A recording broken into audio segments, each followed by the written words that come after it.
And he said, I beheld heaven, he says, I beheld heaven open, and I saw the Son of Man, or Jesus, sitting at the right hand of God. And there's a special, this is a special place up there. There's a book by that title for sale in there. And I suggest you get it. It's a very good book. So anyway, when I found the cutouts, we were digging along the cliff face, and the dirt out here was beginning to threaten to fall in on us and bury us. So I went to the left, dug a shaft straight down, and you know where that little bench, that curved bench is sitting out there, and that pillar? By the way, those are pagan symbols. What they're doing in there in a Christian place is amazing. But it's a symbol of sun worship, and the pillar is a phallic symbol, fertility symbol. They're not right over the Ark of the Covenant, but I'm surprised they are even that close. So as we tunneled along at the quarry floor, at the base of the wall, I found the cross hole. And I worked around and found some more cross holes 4 feet lower on the real quarry floor. I thought this was the quarry floor, but actually it was a kind of a bench-like thing where they hadn't taken the last set of blocks out as they quarried their way down. And so anyway, I prayed, Lord, where shall I go now?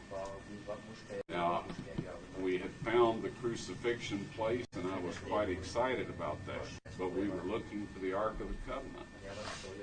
And if I had had my way, I would have found the Ark of the Covenant, and I would not have found the crucifixion site, because I wasn't looking for it. As always, God had more in mind than I had in mind. As more than any of us humans, he says that he will give us more than we can ask or think. And I found that to be very true, and of course you will find that to be very true too. Some of you already have, those that are sharing things with other people. Because today God is taking a strong hand in finishing his work. Anyway, I was impressed to break right through the cliff. Not this cliff, but one that looked every bit as solid. Right? Well, I'm dumb, but I didn't think I was that dumb. Okay. So anyway, I kept looking around for a place to get in that cliff. I knew there were caves in there because honeybees were coming out of cracks and flying in. So they had their nests in there. So anyway, my youngest son, he says, Dad, have you prayed about this? And I said, yes. You know, I should have prayed with my sons. We look back and we see mistakes we've made. But he asked, and we did pray together at night and morning. I should have prayed right there. Anyway, he said, did you pray about this? I said, yes. He said, well, did you get any indication of what to do? I said, yes. I'm supposed to break right through that cliff. And he says, well, let's do it. And I said, no way. That's stupid. I'm not doing it. So we worked for 3 or 4 more days, and it was time to leave the next day. And my oldest son was down with me, and we were handing the tools out to my youngest son to store them. And my older son is rather a quiet person. He said, Dad, did you pray about this? I said, sure, yes, I did. He said, well, I said, I was impressed to break through that cliff right there. And he said, well, let's do it. And I said, no, that's stupid. I am not beating my brains out against a cliff. He says, well, Dad, pardon my saying so, but I've seen you do stupider things than that. I said, okay, I'll run into it. pass the tools back now. Now, if you look carefully, you'll see a crack right here. All right, it's not much of one, but it is a fault line through that stone. So we went 18 inches over to this side, took our hammers and chisels and started marking the stone up and down and up and down. Finally, a big chunk popped out of there. Pushed it off to the side, looked back in the bottom. There was a small dark hole about that big. Didn't look very promising at all. I had my son hand me the flashlight. He had them sitting where we could see. This was all down in a tunnel. And so I put it up to that hole, and there was a big cave chamber back behind there. Have you ever had goosebumps and all of that sort of thing just overwhelm you? Well, that's what happened to me. It didn't take us very long to make the hole big enough to get in. I thought the Ark of the Covenant would be sitting right there. It wasn't. Okay. So since we had to leave the next morning, we plugged that hole. We came back to the surface, plugged the hole, fixed everything up so nobody could tell where we had been, and left. I had to go home, work, save up some more money to come back. But eventually, I found the Ark of the Covenant, and it was in a chamber that I would not have bothered going in, just like I wouldn't have bothered breaking through the wall. My two sons had gotten very ill in 1982, and I sent one of them home Christmas Eve, the other one home New Year's Eve. I owed the hotel $300. I had no money at all. As a friendly Arab letting us eat at his restaurant. And that, folks, to me is humiliating. Now, there are some things that I'm not comfortable with, and I was experiencing several of them. That trip, I decided that I was going to find the Ark of the Covenant or die in the hole. This may sound a little melodramatic, but I was humiliated. I couldn't pay my bill at the hotel. I'd rather be dead than in a situation like that. And that's not good logic. So don't go down and do likewise on that one. So anyway, the little Arab guy that was letting us eat at his restaurant, he was a full-grown man, but he's about that tall and small, petite. So as we went through this cave system, he would crawl into the chambers, and I'd give him a light, and he'd shine it around, and I'd peek through to see if it looked like anything in there. So we did this over and over, and we came to this one hole after we had, you wouldn't believe where all we had gone in that cave. However, how many of you have ever been inside a big cave? Tunnels and chambers and all. Okay, you know what I'm saying.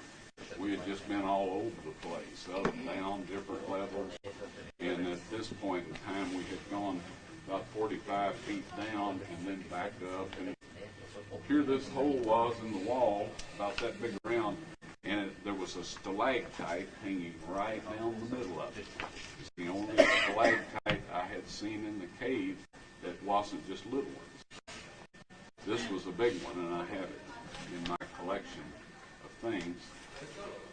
So I broke it off, made the hole big enough for him to get in, and he was crawling in there, and I started to hand him the light so he could do what we had been doing, several days.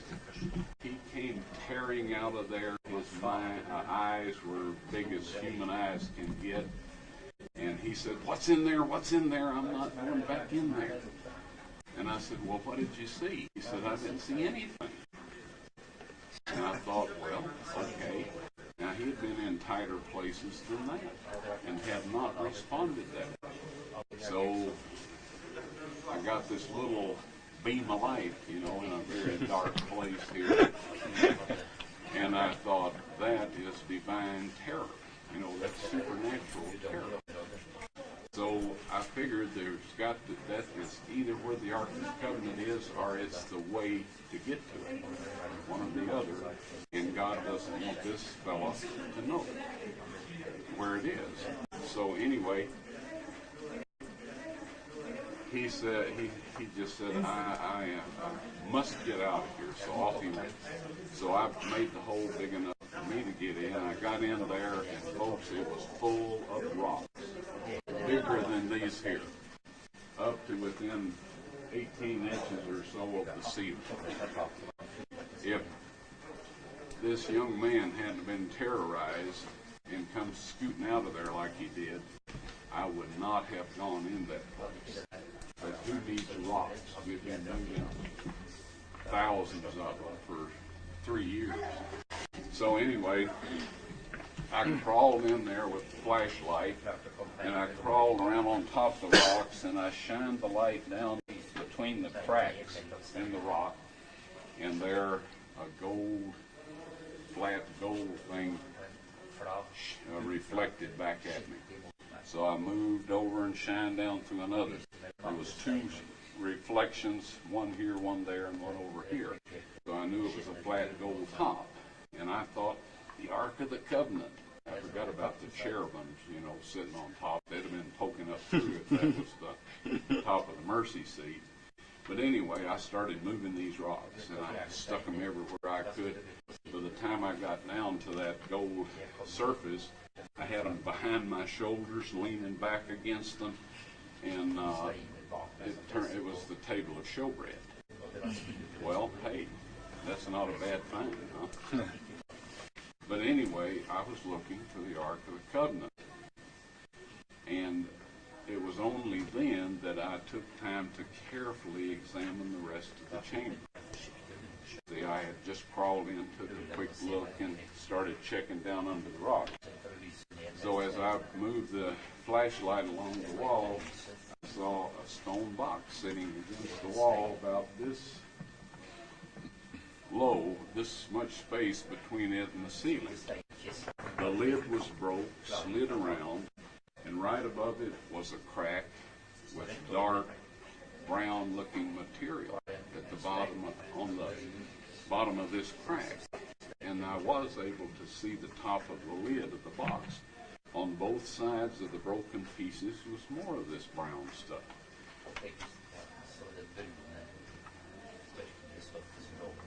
All of a sudden I realized I was sitting in front of the Ark of the Covenant, and that Christ's blood had come down on it.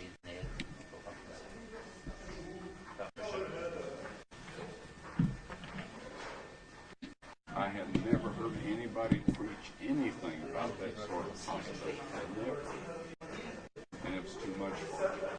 When I regained consciousness and looked at my watch again, 45 minutes had passed from the time I crawled in the chamber, because I figured I'd find the Ark of the Covenant in there. I wanted to know what time it was. So anyway, it was 2 o'clock when I entered the chamber, and after I regained consciousness, it was 2:45. I couldn't see down in there, but I knew what it was. So anyway, the way I had gotten in there was approximately 90 feet through little tight squeezes and chambers and caves, tunnels, and I knew I couldn't get it out. Now, I had asked for a sign about the Ark of the Covenant, and that had to do with money. I needed $10,000. The IRS was giving me a horrible time. They disallowed my deduction for my children, and I mean, they were young teenagers, they were not overage. There was no reason on earth why they should do that, except the devil controls the IRS. If God allows it to some extent. There's a lot of things we will understand better later. I kind of felt that God picked on Job a bit, but there was a reason for it. Those of us who live down here will probably experience some things similar to that. But anyway, I sat there and I cried and I said, God, you promised me I would get this out, this trip, because I had gotten the $10,000 that I needed from an unexpected source. And so I got this big, strong impression. No, I promised you you would find it. It'll come out when the time is right.